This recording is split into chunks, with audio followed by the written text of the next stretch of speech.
పిత పుత్ర పవిత్రాత్మ నామమున ఆమేన్. విశ్వాస ప్రకటనము.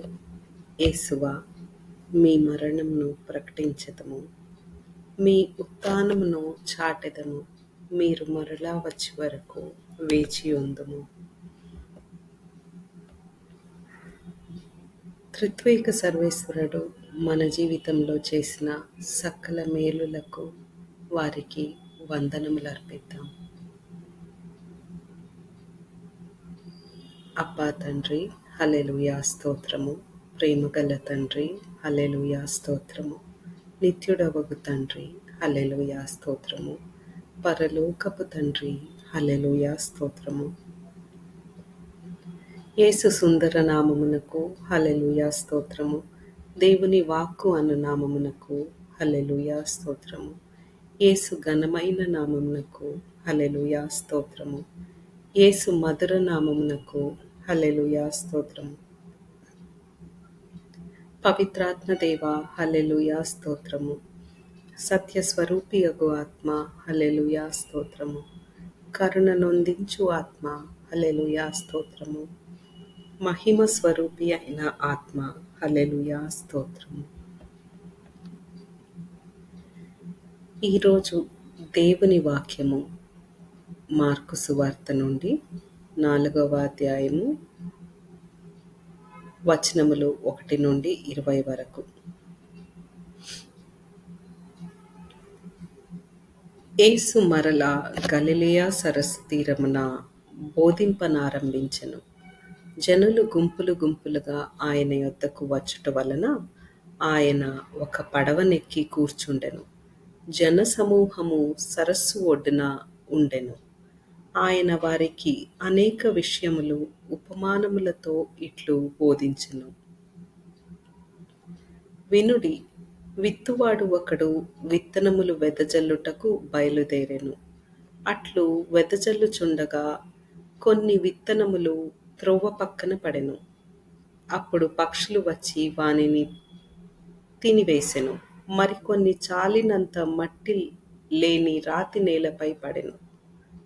అందుచే అవి వెంటనే మొలకెత్తెను, కాని ఎండవేడిమికి మాడి వేరు దిగనందున ఎండిపోయెను. మరికొన్ని ముండ్ల పొదలలో పడెను. ఆ పొదలు ఎదిగి వానిని అణచివేసెను, కనుక అవి ఫలింపలేదు. ఇంక కొన్ని సారవంతమగు నేలలో పడి మొలిచి పెరిగి పెద్దవై 30 60 100 ఫలించెను. వినుటకు వీణులున్నవాడు వినుగాక అని చెప్పెను. యేసు ఏకాంతంగా ఉన్నప్పుడు ఉపమానమును విన్న కొందరు 12 శిష్యులతో ఆయన యొద్దకు వచ్చి దానిని వివరింపమని అడిగిరి. దైవరాజ్యము రహస్యము మీకు మాత్రమే అనుగ్రహింపబడినది, కాని ఎంతగా చూచినను గమనింపకుండునట్లును, ఎంతగా వినినను గ్రహింపకుండునట్లును హృదయ పరివర్తనతో పాప పరిహారమును పొందకుండునట్లుండిరి. కనుక ఈ విషయములన్నీయు ఇతరులకు ఉపమానముల ద్వారా బోధింపబడుచున్నవి అని పలికెను. ఈ ఉపమాన భావము మీరు గ్రహింపలేరా? అట్లయినా ఇక తక్కిన ఉపమానములు మీరు ఎట్లు గ్రహింతురు? ఆలకింపుడు, విత్తువాడు దైవవాక్కు అని విత్తనములను విత్తుచున్నాడు. కొందరు త్రోవ పక్క పడిన విత్తనములను పోలినవారు. దేవుని వాక్కు అను విత్తనమును వారి యందు విత్తబడి ఉన్నది. కాని వారు దానిని వినిన వెంటనే సైతాను వచ్చి దానిని ఎత్తుకొని పోవును. కొందరు రాతి నేలపై పడిన విత్తనములను పోలినవారు. వారు దేవుని వాక్కును వినిన వెంటనే సంతోషంతో స్వీకరింతురు.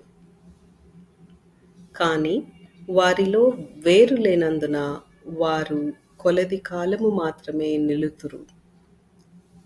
ఆ వాక్కు నిమిత్తమై శ్రమ అయినను హింస అయినను వచ్చినప్పుడు వెంటనే పతనమగుదురు. కొందరు ముండ్ల పొదలో పడిన విత్తనమును పోలియున్నారు. వారు వాక్కును విందురు, కాని లౌకిక విచారము, ధనాశ తదితర వ్యామోహములు వానియందు ప్రవేశించి వాక్కును అణచివేయును. కనుక వారు ఫలమునీయరు. ఇక కొందరు మంచి నేలపై పడిన విత్తనములను పోలినవారు. వారు వాక్యమును విని అంగీకరించి 30దంతలుగా 60దంతలుగా 100ంతలుగా ఫలితమును ఇత్తురు అని చెప్పాను. ఇది క్రీస్తు సువిశేషము. క్రీస్తువా మీకు స్తుతి కలుగునుగాక. ఈ విత్తువాని ఉపమానం యందు 5 సెట్స్ ఆఫ్ పీపుల్ గురించి చెప్పబడింది. ఒక సెట్ ఆఫ్ పీపుల్ త్రోవ పక్క పడిన విత్తనాల్లాగా వాక్యాన్ని వింటారు, కానీ సండే క్రిస్టియన్స్ లాగా ఓన్లీ సండే ఆ వాక్యాన్ని వింటారు, తర్వాత వాక్యాన్ని ధ్యానించరు, వాక్యాన్ని చదవరు. కాబట్టి వాళ్ళ నుండి వినినది కాస్త దుష్టుడు ఎత్తుకుపోతాడనమాట. రెండవ సెట్ ఆఫ్ పీపుల్ ఎట్లా అంటే వాళ్ళు రాతిపై పడిన విత్తనాలను పోలి ఉన్నారనమాట. దేవుని వాక్కు వినగానే వెంటనే సంతోషంగా స్వీకరిస్తారు, కానీ వాళ్ళలో ఏంటంటే వేరు లేనందున, ఆ విశ్వాసము దృఢంగా లేనందున ఏదైనా చిన్న కష్టం వచ్చినా, ఈ లోక హింసలకు గురి అయిన వెంటనే వారి విశ్వాసం సన్నగిల్లిపోతూ ఉంటుంది, దేవుడికి దూరం అయిపోతూ ఉంటారు. మూడవ సెక్ట్ ఎవరంటే ముండ్ల పొదలలో పడిన విత్తనములను పోలి ఉంటారు. వారు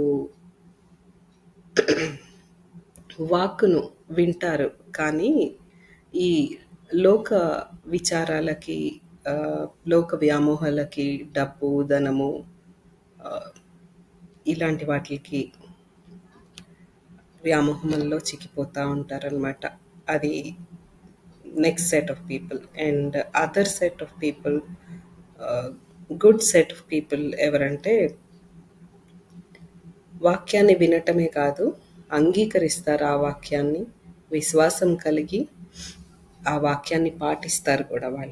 వాళ్ళు అటువంటి వాళ్ళు 30దంతలుగా 60దంతలుగా 100ంతలుగా ఫలిస్తారని ఈ ఉపమానం చెప్తోంది.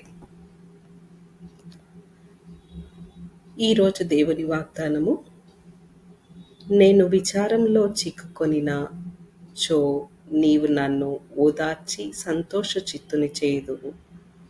కీర్తనల గ్రంథము 94:19. When the cares of my heart are many, your consolations cheer my soul. Psalm 94:19. సామెతలు మనకి అనుదిన సూక్తులు లాంటివి. ఈ సామెతలు దావీదు రాజకుమారుడైన సొలొమోన్ రాశాడు.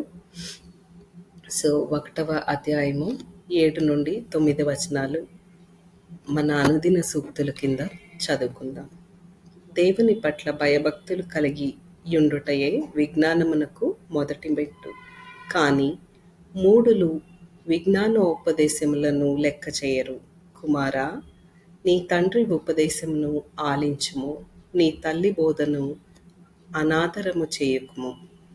వారి బోధలు నీ తలకు సొగసైన పాగా అగును, నీ కంఠమునకు హారముగా శోభిల్లును. ప్రార్థించుదాము. తండ్రి దేవా, యేసుదేవా, పరిశుద్ధాత్మదేవా, ఈ నూతన దినానికి మమ్మల్ని తీసుకొచ్చినందుకు మీకే వందనం ప్రభువా. ఈ నూతన దినాన మీ చిత్తానుసారంగా జీవించు కృపని, సహాయంని, అనుగ్రహాన్ని మాకు దయచేయండి ప్రభువా. గడచిన కాలం మమ్మల్ని కాచి కాపాడిన దేవా మీకే వందనమయ్యా. మేము చేసిన ప్రతి ఒక్క పాపమునకు మాకు మన్నింపును దయచేయండి ప్రభువా. మా పూర్వీకులు చేసిన పాపములకు కూడా మన్నింపు దయచేయండి ప్రభువా. మా పాపములు మా శాపములు తొలగించం ప్రభువా. మీ పరిశుద్ధ ఆత్మశక్తితో మమ్మల్ని నింపి ఈ దినమెల్లా నడుపుం ప్రభువా. మంచి ఆరోగ్యంతో, శాంతి సమాధానంతో, సంతోష చిత్తంతో మమ్మల్ని ఆశీర్వదించి దీవించవలసిందిగా మిమ్మల్ని బ్రతిమాలి వేడుకొంచున్నాం ప్రభువా. మా రాకపోకల్లో మాకు సదా తోడై ఉండండి ప్రభువా. మేం చేయు పనులు పడు కష్టమును ఆశీర్వదించి దీవించండి ప్రభువా. మీ చిత్తానుసారంగా మీ కృపకి పాత్రలకు మాకు మీ అనుగ్రహాన్ని దయచేయవలసిందిగా బ్రతిమాలి ప్రార్థిస్తున్నాం ప్రభువా. అవసరంలో ఉన్న వారిని ఆదుకొనండి ప్రభువా. దేశాలలో శాంతి సమాధానాల్ని నెలకొల్పం ప్రభువా. కష్టాల్లో ఉన్న వారిని ఆదరించం ప్రభువా. నీ పరిశుద్ధ సువార్తను భూదిగంతములంతా ప్రకటించబడేలాగా దీవించండి ప్రభువా. మా ఈ ప్రార్థనలన్నిటినీ యేసు అతి పరిశుద్ధ నామమున అడిగి వేడుకుంటున్నాం.